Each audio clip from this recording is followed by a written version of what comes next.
This is the postgame show on Go Hills TV, powered by JBS. Russ W. Oker in the U.S. Bank broadcast booth with Coach Lindsay Diehl. Warriors run the win streak now to 24 in a row, but a couple of nail-biters today as we get Kirkwood 2-1 and 6-5. The last team that beat us at RL Hellier was last year in April, Kirkwood. So you survive it today. Your thoughts initially on the way your team played today?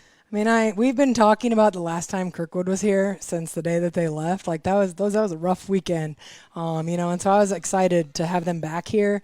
It's great competition for us. I mean, Coach Freeze and I always talk about we want to play each other. We're playing each other again as we get closer to the regional tournament. Games like this only get us ready for postseason. I'm proud of my kids. A lot of kids stepped up today, and those are fun ball games to be in. They're really fun when you get on the right side of them. They got two quality pitchers. They do. They ran at you today. Yeah, those are the same kids they had last year, and both of them, they're velocity kids and they spin it really well. So I thought they both did a nice job. Our hitter just made adjustments at the plate and put us in a ball game. Maddie Finley had a nice day for you. Yeah, Maddie Finley stepped up and was able to, she put that run on the board right away for us early. And what was that, game 2? She sometimes, I think she second guesses herself. I wish she would just trust herself more. I mean, I do. I want her up there swinging a bat. She's got power. But yeah, she did a great job for us. And Carly Campbell stepped in behind the plate. Was, I assume, her first games catching at the college She's level. been in a couple innings. Okay. Like we've put her in a couple times, like as we're closing out a game or something like that. If we're, changing a pitcher, but she has worked really, really hard. She's a kid too that I need her to grow in her confidence. There were a couple times that I do a lot of hand gestures, Russ, and sometimes it just takes time behind the plate to know what all those mean. And she was like, "What does that mean? What do you want me to do?"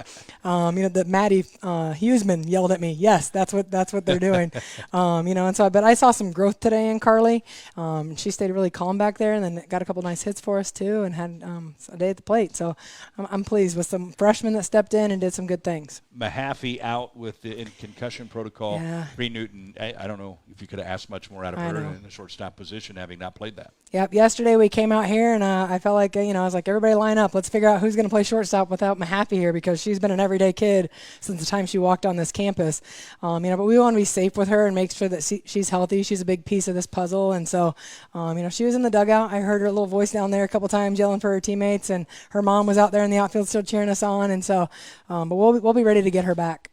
And Cataldo, that was fantastic for you today. She was, yeah. Abby did a fantastic job. She made a couple diving plays there, made it look easy. So it made it look like she's been on the dirt, which she was a shortstop, in high school before she got pushed out to the outfield. And so, but yeah, they're all going to make me scratch my head a little bit, Russ, after today. That kid stepped up and did things for us. Sydney McNeely is in a lot of pain. Her wrist is killing her. After one of her at-bats here that kind of she deadened it. I mean, she's supposed to go get x-rays tomorrow to go get that thing checked out, and she steps up and still, lines went out to left field. So, yeah, I mean, I'm all the way around pleased with what kids did.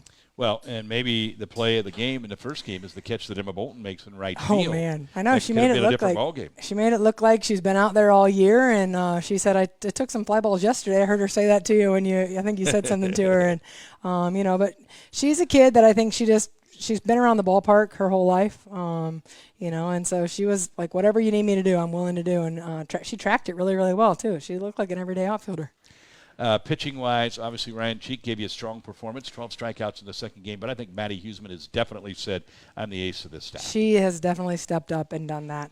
Maddie's a kid, didn't feel good all night last night. Yesterday, came out to practice, and I sent her home because she looked a little green. She wasn't feeling very good, even up till her game getting ready to start. She still did not feel very good, but she gave us a great performance and is really starting to trust her stuff and making it fun to call a game for her. So.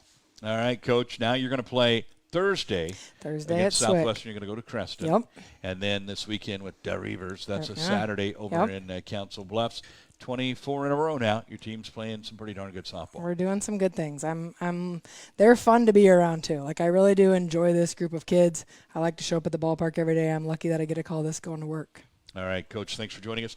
Warriors take 2 from Kirkwood today, 2 one-run wins, and we are now 27-6 on the year and have won 24 in a row.